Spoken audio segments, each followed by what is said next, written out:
Bonjour à toutes et tous, merci pour l'invitation. Je suis Raphaël Chalier, je ne suis membre d'aucun parti politique. Par contre, je suis, comme Safia, chercheur en sociologie politique et j'ai travaillé plutôt sur des formes populaires de mobilisation. J'ai notamment écrit une thèse qui a été publiée sous forme de livre en 2021 au PUF qui s'appelle Simple militant, comment les partis démobilisent les classes populaires, sur différents processus de marginalisation et de vassalisation des groupes populaires dans des groupes de droite, dans des groupes d'extrême droite et des groupes de gauche. Et par la suite, j'ai travaillé sur d'autres formes plus distantes du politique, des mobilisations des gilets jaunes, puis plus récemment des opposants au vaccin Covid-19. Ce sont deux de ces thèmes que je vais filer aujourd'hui en interrogeant les relations extrêmement complexes entre les militants de terrain du Rassemblement national en milieu rural et les gilets jaunes de ces mêmes territoires.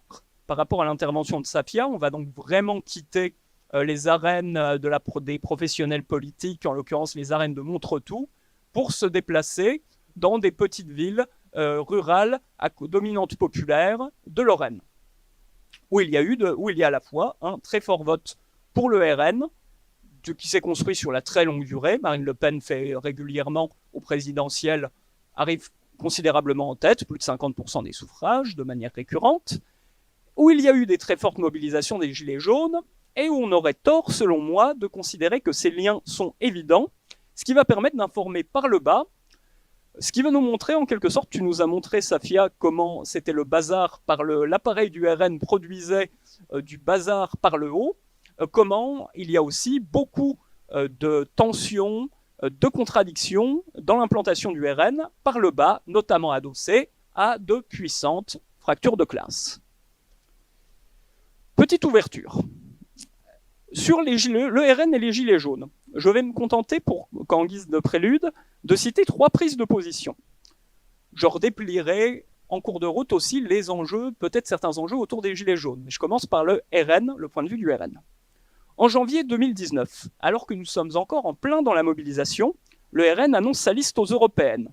Philippe Ollivier, alors conseiller de Marine Le Pen, affirme dans Le Point qu'ils n'ont pas besoin de gilets jaunes sur leur liste, puisqu'elle est déjà composée de 80 gilets jaunes. Pas des gilets jaunes avec un gilet jaune, pas des gilets jaunes qui occupent des ronds-points, effectivement. Les militants du RN seraient, selon ce porte-parole, plus gilets jaunes que les personnes effectivement mobilisées. Un exercice de style dont sont coutumiers les représentants politiques, s'approprier des mouvements. Deuxième réaction, plus contradictoire. En février, dans les rédacteurs de la revue Éléments, dont on a pu avoir quelques aperçus ce matin par René Monza, défendent au contraire l'implication des nationalistes aux côtés des Gilets jaunes.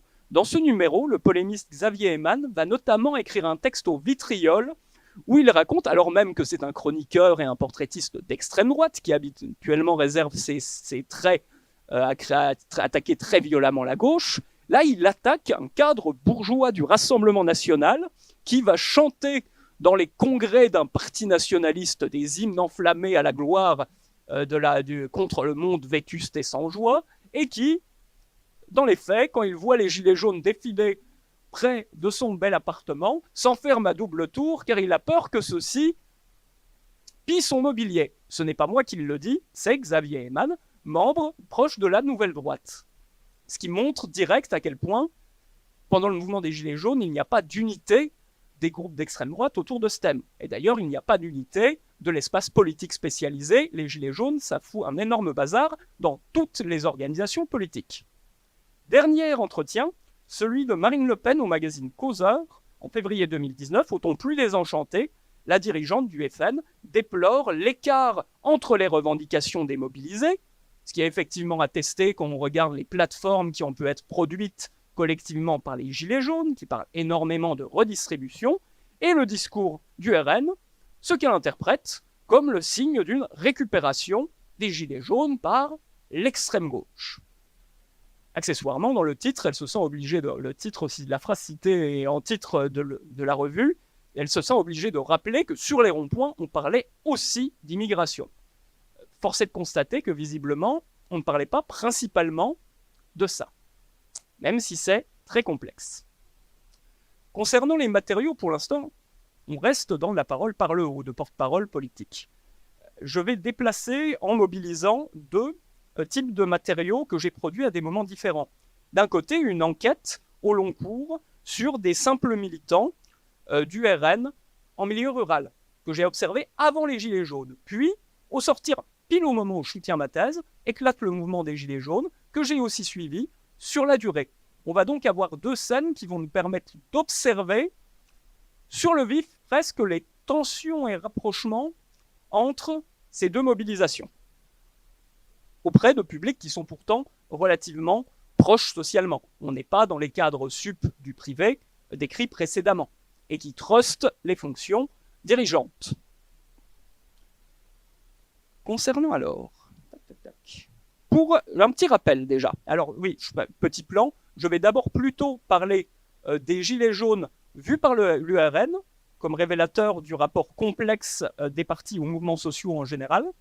Et dans une seconde partie, je m'interrogerai sur cette énigme qui veut qu'un mouvement social qui défend plutôt la redistribution va pourtant arriver dans ces territoires ruraux que j'observe à très peu modifier l'ordre municipal. À l'arrivée, il n'y a aucun changement, pas de gilets jaunes. Les habitants des villes que j'étudie, de petits bourgs que j'appelle, pour respecter l'anonymat de différentes personnes, Grand-Ménil et Germainvillers, ce sont des lieux réels mais avec des noms fictifs, les habitants, y compris certains gilets jaunes, votent quand même pour le RN. C'est comme s'il ne s'était rien passé. C'est donc ces différents paradoxes que je vais essayer de travailler.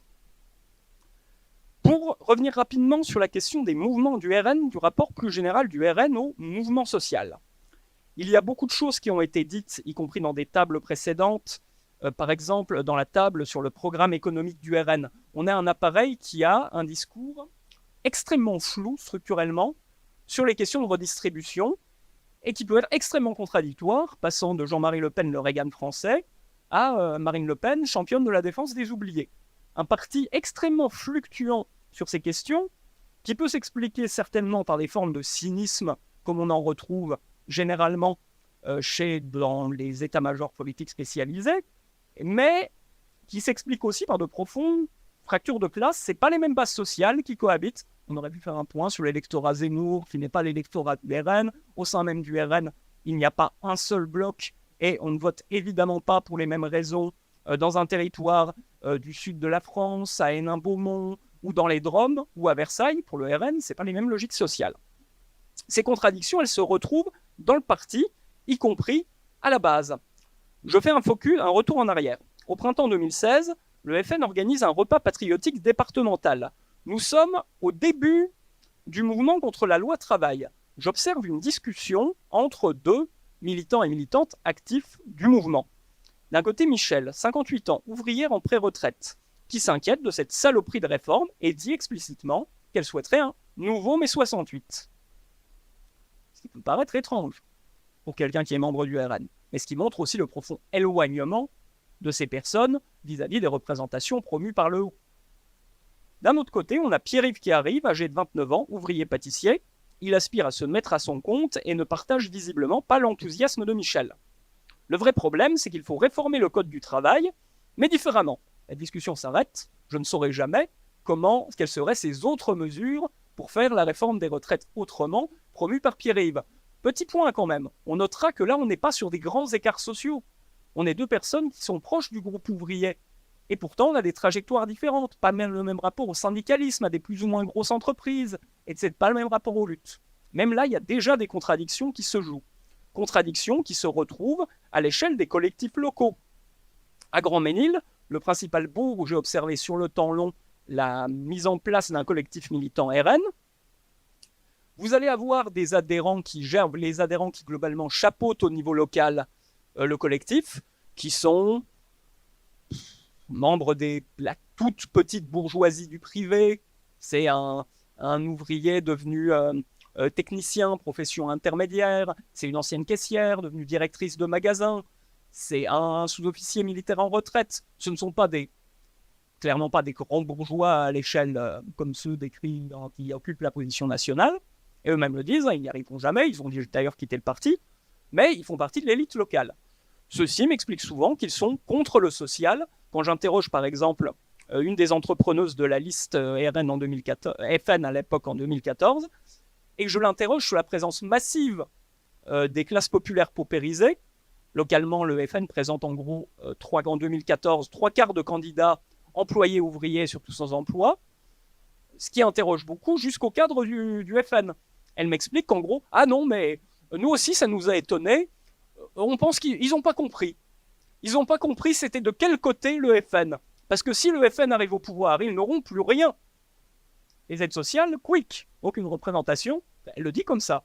Quand j'interroge ces personnes paupérisées, dont je parlerai plus demain, sur les logiques plus extra-politiques du vote RN, elles semblent sincèrement convaincues que Marine Le Pen est la seule qui défend le social et que les riches ne votent pas Marine. On a donc des contradictions exacerbées dès l'échelle de collectifs militants locaux, pourtant relativement homogènes socialement. Une tension qui va déclencher systématiquement des rapports je t'aime moi non plus au mouvement social, qui va se retrouver jusqu'à des mouvements récents comme le mouvement de la réforme des retraites. Vous allez retrouver tous des gradés de position très contradictoires selon les appartenances sociales. Une dynamique de fracture sociale qui va aussi opérer, excusez-moi, au moment où là, pardon, petite interruption, qui va se retrouver sous une forme particulièrement exacerbée quand surgit un mouvement social très inattendu, avec une très forte mobilisation en milieu rural, où tout à coup des habitants et habitantes occupent le rond-point, et dont le contenu politique semble très difficile à identifier, y compris par les militants du Rassemblement national, qui se comportent à l'occasion comme des militants semblables à tout autre. C'est-à-dire qu'ils vont, en l'absence de consignes claires et d'analyses claires, on va avoir une fragmentation extrême des réactions qui vont se faire de manière épidermique selon qu'on se sent proche ou éloigné socialement des mobilisés. Quelques exemples. Celui qui est devenu le chef de l'équipe locale, à l'époque le seul conseiller municipal, Jean-Pierre, retraité militaire, qui ne fréquente pas le rond-point, comme d'ailleurs les autres élus locaux, sans étiquette, qui voit la mobilisation avec distance. Pourtant, après l'expulsion, il va se mettre à poster des commentaires où il oppose, en gros, les mobilisations contre les violences policières dans les banlieues, en faisant des commentaires dithyrambiques a posteriori sur les gilets jaunes, en expliquant que l'État laisse faire ses séparatistes, alors qu'il a brutalement réprimé les honnêtes mobilisés des gilets jaunes. Donc une tentative de récupération a posteriori, qui ne se traduit pas du tout par le recrutement, sur le recrutement de la nouvelle liste présentée en 2020 et menée par Jean-Pierre, où il y a moins de classes populaires, et où il n'y a pas de gilets jaunes revendiqués. A l'inverse, vous allez avoir des personnes précaires qui étaient proches du FN et qui vont s'investir sur les ronds-points. Je pense au cas d'une ancienne candidate non éligible qui à l'époque refusait carrément de me rencontrer et de répondre à un entretien parce qu'elle avait expliqué qu'elle ne faisait pas de politique, et que je retrouve pourtant sur le rond-point. La même ne sera pas reconduite et n'est plus candidate. Elle est très active sur le rond-point. Elle fait même partie du dernier carré des occupants qui vont rester jusqu'à l'expulsion. Ça ne veut pas dire qu'elle arrêtera de voter pour le RN, mais ça veut dire qu'il y a aussi une part d'autonomisation. En tout cas, il y a une fracture très nette entre les deux collectifs. Fracture qui peut des fois se jouer sur des toutes petites différences. Je prends un exemple qui m'a beaucoup marqué, celui de la soirée des élections, du dépouillement des élections européennes de 2019, qui objective tout à coup le retour à l'ordre municipal. Le rond-point a déjà été expulsé depuis quelque temps, et l'absence de tout effet des gilets jaunes sur l'arène municipale. Comme souvent, le soir de ce dépouillement, à la Maison du Peuple, on a un public qui est pratiquement constitué de notables locaux. Encore une fois, quand je dis des notables, je parle de gens qui ne sont pas des grands bourgeois, mais qui appartiennent aussi à ceux que l'ordre social des réputations voit comme des gens respectables, qui sont dans les associations, des élus municipaux, sans étiquette ou non, et ainsi de suite. Les seuls membres des classes populaires ce soir-là, ce n'est pas des gilets jaunes. Ce sont les quelques membres du RN Grand Ménil. Parmi ceux-ci, vous avez un ouvrier, une vendeuse au chômage et surtout Paul, agent de sécurité, qui se tiennent à l'écart des élus locaux, affichant une posture de distance hostile. Ils auraient des raisons d'être assez heureux. Les bulletins s'alignent, marquant un plébiscite pour le candidat. C'est impressionnant dans la salle, même pendant le dépouillement, avant les résultats, on a l'impression qu'il y a un chorus Bardella, Bardella, Bardella, Bardella, Bardella, Bardella, qui va arriver 20 points devant, en première position, 20 points devant La République En Marche à l'époque. Malgré les bons scores du RN, il y a une certaine tension liée à la cohabitation entre différents groupes antagonistes dans l'espace. Et vous avez un adhérent qui s'énerve et qui va pester bruyamment, pas contre les élus en exercice, mais contre les gilets jaunes. Les autres cons, ils foutent le bordel sur les ronds-points, mais ils sont fichus d'avoir voté Macron. C'est à quoi d'autres militants du RN essayent de le calmer en lui disant « Non, il y en a quand même qui votent pour nous, arrête de faire de l'esclandre ». Elle est intéressante cette réaction, parce que Paul, c'est celui dont l'origine sociale est la plus modeste parmi les militants du RN. Il est issu d'une famille dont le nom est considéré dans l'espace local et synonyme de famille à problème. Sa femme, sans emploi, est d'origine tzigane. En dénigrant les Gilets jaunes, on peut donc considérer que ce militant RN de longue date se démarque d'autres groupes stigmatisés. Autre piste, il est prestataire de sécurité et il doit une bonne partie de son ascension sociale au parti qui lui a permis de se professionnaliser progressivement en tant que salarié du service d'ordre, puis de montrer son entreprise. On retrouve donc cette réaction que décrivait en son temps Bernard Pudal à propos de certains cadres communistes issus de milieux très modestes. Paradoxalement, c'est qu'on a très peu de ressources qu'on va avoir tendance à être très très très attaché à défendre le parti. En gros, Paul, l'hypothèse que je fais, c'est qu'il vit très mal l'irruption brutale de ces gens qui n'ont jamais fait de ces gilets jaunes, qui n'ont jamais fait de politique. Et de toute façon, quand on fait de la politique, ce n'est pas comme ça. Et le pire, c'est que ces gilets jaunes interdisent de manière tatillonne et systématique, et ça se retrouve sur la plupart des ronds-points qui ont été observés par d'autres collègues, de mobiliser des étiquettes partisanes et de faire de la politique perçue comme politicienne. Ce qui va bien sûr favoriser un non-investissement et une rupture entre les deux cercles. Vous pouvez avoir des connexions interpersonnelles, comme je l'avais illustré à travers le cas de cette candidate précaire. Vous avez de l'interconnaissance. Les militants ouvriers du RN, ils connaissent des gens qui vont sur le rond-point, mais ils n'y vont pas. Comme le dit très bien un ouvrier, membre du RN de longue date, moi si j'y vais, j'ai peur qu'on s'engueule si je dis mes opinions. Cette réaction, pour des militants, c'est l'impossibilité d'aller dans un endroit où les gens nous interdisent de parler de ce qui est important, le vote. Ce qui visiblement n'est pas l'avis des Gilets jaunes, qui ont un rapport un peu différent aux manières de faire politique. Cette histoire que je vous raconte, elle peut sembler, je vais être passé très rapidement sur la question du rapport des Gilets jaunes au Rassemblement national, parce que là, ça a été plus documenté par d'autres travaux. Le mouvement des Gilets jaunes, globalement, encore une fois, quand on reprend toutes les revendications qui ont émergé, a très majoritairement porté sur des thématiques sociales. On voit aussi par le bas que l'influence du RN a très souvent été empêchée. Et même par le haut, puisque les cadres du RN se désolent par eux-mêmes qu'on n'a pas besoin de gilets jaunes, de toute façon les gilets jaunes ils sont récupérés, et ainsi de suite. Quand on observait le mouvement des gilets jaunes, c'était aussi impressionnant de voir des petites villes où en temps normal on vote à plus de 52%, 53, 54, 55% selon les territoires pour Marine Le Pen, où tout à coup on entendait des discours de solidarité plus larges, où on voyait des personnes dites respectables se solidariser et manifester de l'empathie à des personnes précaires. Je vous assure, pour avoir suivi sur la durée, vraiment sur la durée, les discussions politiques, y compris au-delà des rares militants locaux à Grandmesnil, en temps ordinaire, quand on parle des personnes vivant des aides sociales, le discours est plus dénigrant. De voir même des personnes qui votaient pour le RN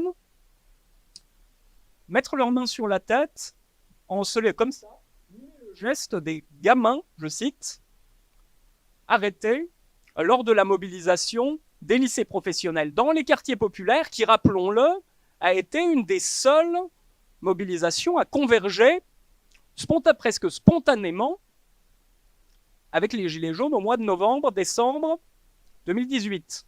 Ce qui déjoue sérieusement les cadrages, il y aurait beaucoup à dire là-dessus, mais les recadrages du mouvement comme un mouvement nécessairement identitaire et blanc. Toutes ces dynamiques, elles n'ont pas eu d'effets électoraux. À l'arrivée, j'ai comparé les scores à Grand-Ménil, mais aussi dans quelques autres villages. Malgré la mobilisation, vous retrouvez exactement, je ne vais pas vous lire le tableau détaillé, mais à chaque fois que ce soit le bloc central, LREL, LR, MoDem, enfin droite républicaine, le bloc gauche, le bloc FN Debout la France, c'est 1 point, 2 points d'écart. Comme si le mouvement n'avait eu aucun effet sur l'espace politique, malgré l'absence totale du RN et l'absence totale de connexion réelle.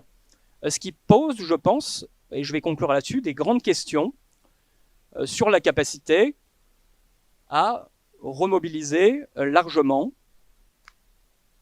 en milieu populaire pour la gauche aujourd'hui. Avec notamment, enfin, si je voulais résumer la question, si je voulais résumer un peu brutalement la piste que je voudrais suggérer, c'est qu'en l'absence, ni le RN ni la gauche n'ont de relais locaux dans ces territoires. Le RN en a un petit peu plus, mais il n'y a presque pas de médiation. Et pour autant, vous avez un vote RN qui s'institue par le bas, en dehors du parti et en dépit même de ses contradictions. Et c'est vers là qu'il faut aller explorer, ce qui sous-entend aussi, je pense, que tout n'est pas politique dans ces votes. Que beaucoup de choses passent par des sociabilités, des normes, des styles de vie. Et qu'on aurait tort, selon moi, de trop vite plaquer la dynamique de l'extrême droite par le haut, qu'il faut bien sûr comprendre et déplier comme on le fait depuis ce matin, avec les ressorts ordinaires du vote RN. Je vous remercie.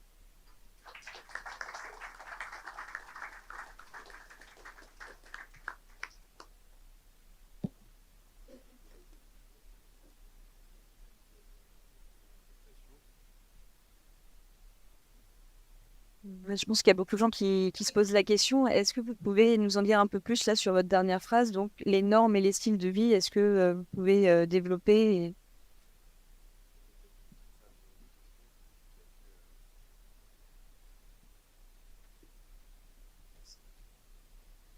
Bonjour. Bonjour. Oui. On a vu dans le colloque ce matin que un des facteurs qui avait aussi propulsé le Front National, aujourd'hui RN, c'est l'antisystème, c'est-à-dire une pensée anti-système. C'est-à-dire on comprend qu'il y a un système qui est en crise, peut-être économique, peut-être social, peut-être politique, dépendamment des acteurs, ils perçoivent la crise de différentes façons, mais ils se perçoivent anti-système. La question c'est aujourd'hui au Rassemblement national, est-ce qu'on continue avec cette prise de position? Est-ce que c'est un parti qui se considère anti-système? Est-ce que les militants ils partagent ces valeurs anti-système?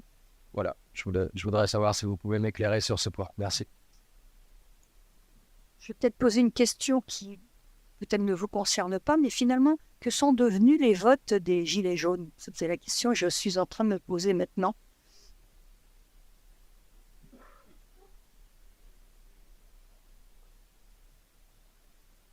Oui, bonjour. Vous avez un peu évoqué le rôle des cadres du RN. Peut-être que vous pouvez peut-être préciser comment le parti est organisé au niveau local. Est-ce qu'il y a des ramifications au niveau local? Ça peut être intéressant pour comparer, notamment vis-à-vis d'autres partis aussi. Voilà. Alors, sur la question du discours anti-système, d'après ce que j'observe, mais sachant moi que mon terrain s'arrête aux échelons intermédiaires de l'appareil, le bureau national, les très habitués du bureau national. J'ai l'impression que la base adhère sincèrement au discours anti-système et que le sommet est idéologiquement, profondément conservateur. Il y a deux visions radicalement contradictoires du RN, et quand je vous dis la base et le sommet, je ne parle pas que à l'échelle de l'appareil. Au niveau le siège national, je parle même à l'échelle d'une section locale. Ce fameux les petites classes moyennes du privé qui pensent que le RN, c'est supprimer le social, alors que des mères célibataires sans profession sont persuadées que le FN, c'est le social. Sur les styles de vie, je donne qu'un seul exemple, enfin, peut-être je vais en déplier deux. Il faut faire très attention sur ces questions-là, quand on touche à ces questions. En gros, il y a deux écueils. Il y a soit l'écueil du culturalisme, où on va dire les classes populaires rurales, où les habitants des quartiers populaires de banlieue sont tous comme ça, ce qui est toujours grotesque. Mais il y a un autre écueil, ça serait d'imaginer les habitants des territoires populaires sont exactement comme nous qui avons un bac+8 et partagent spontanément les mêmes valeurs, le même ethos, les mêmes styles de vie. Et donc, il faut être capable de regarder la question de manière complexe. Je prends qu'un exemple. Là-haut, qui est très posé, très directement posé par la question du mouvement des Gilets jaunes. Des enquêtes ont bien montré qu'il y avait différents rapports à l'environnement. Les cadrages majoritaires, quand je dis majoritaire, les cadrages des classes supérieures, ont spontanément tendance à privilégier un certain type de rapport à l'environnement. Ce type de cadrage, on produit, peut-être, je n'ai pas mené d'études sur la production de la taxe qui aboutira à la mobilisation des Gilets jaunes.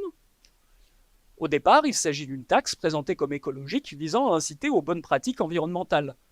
On parle d'intérêt. Et là, imaginez la réception que, je ne sais même pas, peut-être les personnes qui l'ont faite étaient sincères dans leur volonté de promouvoir la transition écologique, et si c'est le cas, c'est terrifiant. Enfin, c'est beaucoup plus terrifiant.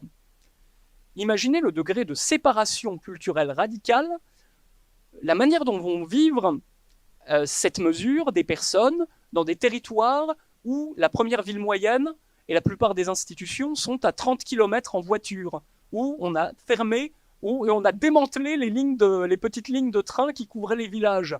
C'est perçu spontanément comme une agression brutale, et du coup, la critique de la voiture, portée par les mouvements antiproductivistes radicaux, est inentendable. Dans ces territoires, même les personnes qui défendent des valeurs écolo ont des voitures, on ne peut pas tenir un discours anti-voiture à Grand-Ménil, c'est impossible. Deuxième exemple, je vais aller vite. Sur le style de vie, toujours, j'essaie de trouver, il y a tellement d'exemples qui me viennent en tête. La question de l'écologie.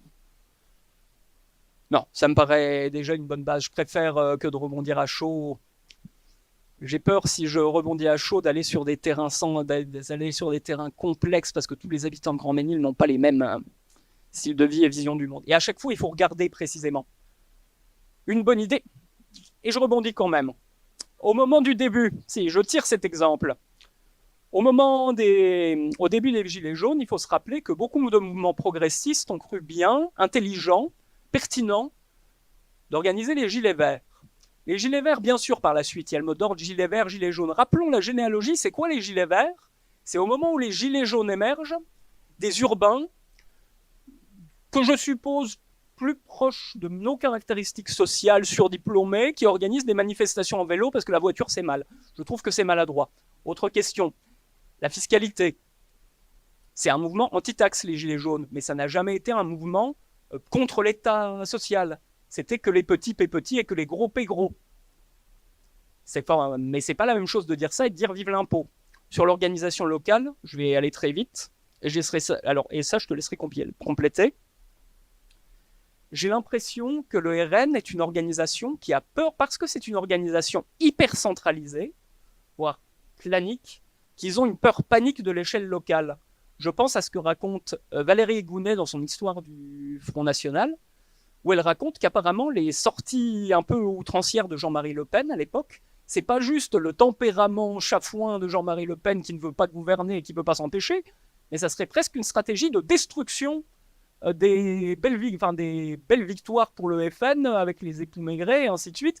C'est on détruit le local parce que, oulala, faudrait pas qu'il y ait des gens qui s'autonomisent de la famille dirigeante.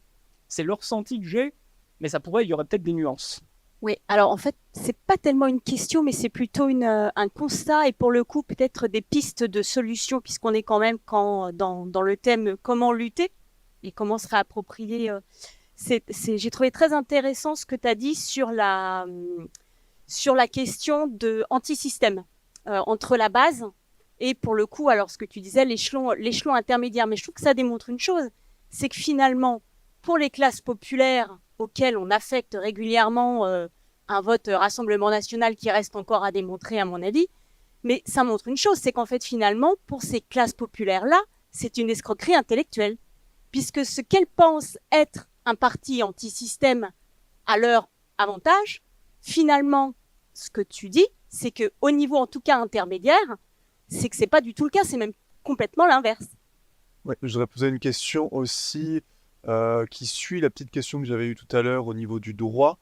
On a vu pas mal en Amérique du Sud que des mouvements d'extrême droite étaient liés à des mouvements néolibéraux, notamment avec Bolsonaro qui s'est rapproché de mouvements libéraux plus tard, bon, voilà, à l'école de Chicago, tout ça, qui a eu des cadres de son parti qui viennent de cet endroit-là. On le voit actuellement en Argentine avec la montée d'extrême droite. Et pareil, bon, on peut retourner à Pinochet, etc., etc. Là, je me demandais du coup, au niveau des cadres du parti, est-ce qu'on voit un rapprochement avec des personnes venant d'un milieu néolibéral, en tout cas dans l'idéologie, ou alors on continue à avoir voilà, les mêmes personnes? On l'a vu, bon, avec Le Pen, il y a Le Pen père, il y a quelques années, et même plusieurs décennies, ce rapprochement, voilà, avec le néolibéralisme, beaucoup moins dans le discours, en tout cas, de Marine Le Pen, voilà, mais peut-être qu'il y aurait une dichotomie entre le discours et entre les gens qui sont dans les cadres dirigeants du parti, et peut-être qu'on pourrait y voir quelque chose justement là-dessus. Est-ce que ce serait probant? Moi, j'ai une question en fait. Si on dit que les gens votent RN un peu pour le côté entre guillemets sulfureux du RN, et on avait parfois l'impression, en tout cas il y a 40 ans, pardon pour les moins de 20 ans, et un côté anti-système aussi, on peut mettre cet adjectif-là. Est-ce que la normalisation du RN et le déplacement du champ politique vers le RN à droite ne va pas faire que ce vote-là va cesser d'exister quelque part? Je vais reprendre la question du FLEF. Je ne me prononcerai pas sur est-ce que voter pour tel ou tel mouvement est-il une escroquerie ou pas. C'est toujours complexe. Ça, c'est un jeu pour les militants, pas pour les chercheurs en sciences sociales. Mais ça rejoint la question du parti sulfureux, de l'antisystème. Je vous dis un peu, je résume vraiment à gros traits. Je pense qu'un des traits, et je pense sur la base d'enquêtes, les miennes, celles d'autres collègues, qu'un des traits structurants des classes populaires, qu'elles soient rurales ou qu'elles soient de banlieue, quelles que soient leurs origines, un des traits les mieux partagés contemporains, c'est la haine radicale des politiques. Ouvrez les guillemets avec un S. Ou en tout cas, un profond sentiment de « il n'y a rien à attendre de ces gens-là ». C'est perçu, et pour le coup, c'est vraiment une évidence. Et c'est très compliqué, ça, à traiter, en tant que sociologue, et j'imagine en tant que militant. Parce que si on regarde objectivement la composition sociale de l'ensemble des mouvements politiques, la composition sociale des listes électorales, dès l'échelle municipale, mais encore plus quand on monte à chaque échelon, ça se resserre. Les ouvriers employés sont à peu près 50% de la population active. Combien ces personnes représentent-elles sur les listes? Donc, au final, ça nourrit des espèces de réactions par défaut. Chez beaucoup, ce que m'ont dit beaucoup de militants, et encore plus d'électeurs et d'électrices, c'est est-ce que je leur demandais des fois, Marine Le Pen, tu crois qu'elle va changer? Tu crois que c'est pas une politicienne? Et les gens me répondaient, ah si, sûrement. Mais on l'a pas essayé. De toute façon, il faut bien que ça change. Vraiment un vote par défaut. Sur les gilets jaunes, c'est très complexe. Je suis certain que c'est un ingrédient, la non-représentation des classes populaires, c'est un ingrédient central de la mayonnaise. Et qui est d'ailleurs un ingrédient de la mayonnaise RN, de la mayonnaise gilet jaune, de la mayonnaise anti-pass. Vous allez là, je vais venir, je fais le lien. C'est très complexe la question du vote des gilets jaunes. Ça dépend qui. Les enquêtes de quantité critique montrent par exemple que les personnes qui ont participé très activement aux gilets jaunes ont plutôt des positions plus égalitaires, y compris sur des thèmes ou plus progressistes, y compris par exemple, elles sont moins pour la peine de mort que la moyenne des répondants à des panels, tirés au hasard. Par contre, les personnes qui se disent sympathisants, gilets jaunes, ont des positions qui pourraient être qualifiées de plus conservatrices. Ça dépend ce qu'on entend par une personne gilet jaune déjà. Et même au sein des plus mobilisés, je pense qu'il y a eu quelque chose qui s'est joué. En fait, je pense globalement qu'il n'y a pas eu de rupture de vote. C'était pas de ce que j'ai pu voir, les gens continuaient à voter à peu près comme avant. Les abstentionnistes s'abstenaient, ceux qui votaient RN votaient RN, et ceux qui votaient à gauche continuent de voter à gauche avec des ralignements mineurs. Ça n'a jamais été l'objet central.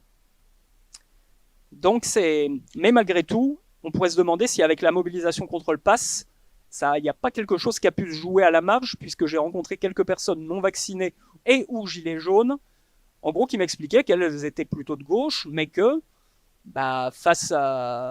entre Macron et sa politique de gestion du Covid, en gros que face à ce qu'ils concevaient comme une dictature sanitaire, ils voteraient pour le moins pire, à savoir Marine Le Pen. C'est compliqué, comme dynamique. Oui, mais j'aimerais bien vous demander qu'est-ce que vous préconisez du coup si le vote n'est, si ce vote n'est pas que politique mais qu'il est lié au vote de vie, aux normes comme vous disiez, qu'est-ce que vous pensez qu'on pourrait faire pour aller récupérer des votes quelle serait la démarche militante de gauche à faire par rapport à ça? Ouais, j'aimerais avoir des précisions sur la nature du militantisme des militants du Rassemblement national.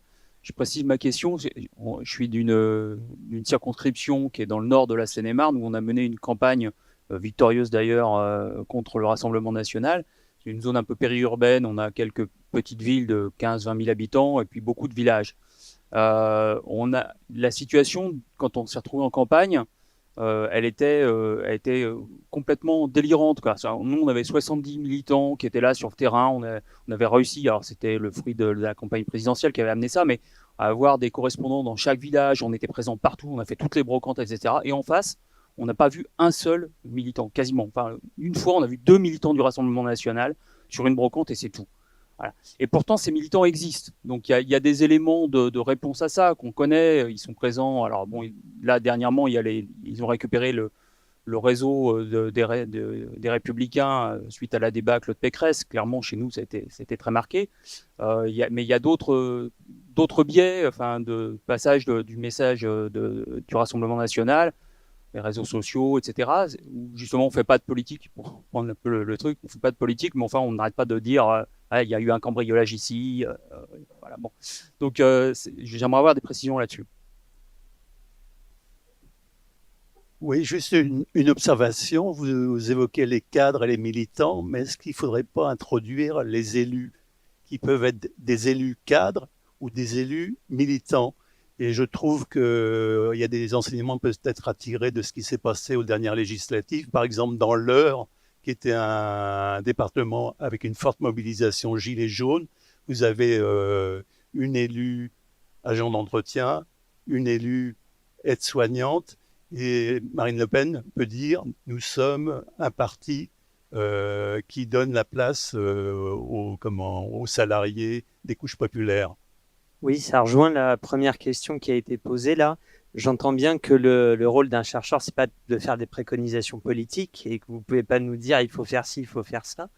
Mais quand vous dites le vote RN s'institue par le bas, pas du haut, malgré les contradictions du parti et en dépit de l'absence de relais locaux. Moi, les questions que je me pose, c'est s'il s'institue par le bas, quels sont les facteurs qui amènent à ce qu'il s'institue quand même?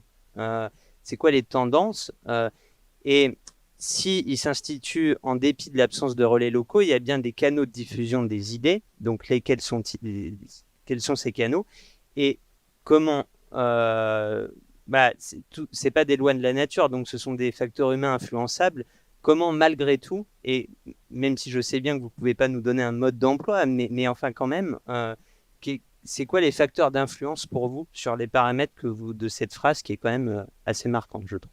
Même si c'est complexe à entendre, bien sûr, quand on milite et qu'on investit beaucoup la question du vote, de nombreux travaux sociologiques depuis Paul Lazarsfeld montrent que la plupart des gens s'en cognent complètement de l'acte électoral et que ça occupe une place extrêmement ténue dans leur vie, d'autant plus processus renforcé dans une société où il y a une forme de dépossession politique de larges segments de la population. Sur les logiques, la description précise des logiques sociales, je conseillerais, je vais reprendre exactement ce que vous disiez, je vais copier-coller votre réponse. Il y a le film Chez nous de Lucas Belvaux, à la fois sur la distinction entre différents élus militants, élus cadres, petites différences, manières très différentes, élus activistes. C'est vraiment un très bon film, ainsi que le documentaire La Cravate. C'est une bonne alternative, je pense, à vous faire la bibliographie des 42 enquêtes sur le RN, et qui ouvre sur toute cette complexité, justement, des dynamiques contradictoires. En plus de, bien sûr, lire nos travaux. Sur les préconisations, vous comprenez, en tant que chercheur, on ne peut pas écrire le programme des partis politiques, d'autant plus que demain, on peut très bien intervenir pour d'autres mouvements politiques ou d'autres mouvements qui ne sont pas des partis. On peut intervenir qu'en tant qu'intellectuel ciblé sur une question précise qui parle de leur thème. Après, moi, ce que j'en vois, imaginons que dans ces territoires ruraux, par exemple, des acteurs aient envie qu'il en soit autrement, je verrais 3 leviers. Il y en a un, c'est le levier programmatique. C'est compliqué à manier comme levier. J'ai donné un exemple sur, vous aurez compris au fil de ma présentation, vu qu'il y a des séparations entre les styles de vie, je ne pense pas qu'il soit une très bonne idée de punir les gens qui n'utilisent la voiture parce que c'est pas écolo. Et plus généralement, et ça je vous le dis pas sur la base de mes convictions de citoyen, mais sur la base de ce que je perçois, de ce que mon travail fait à limite aux citoyens. J'ai l'impression que ça passe pas bien, la taxe sur les carburants. C'est un exemple parmi 1000 autres. Mais c'est compliqué la question du programme, parce que bien sûr, c'est très très compliqué, d'autant plus que beaucoup d'électeurs ne s'intéressent pas au programme.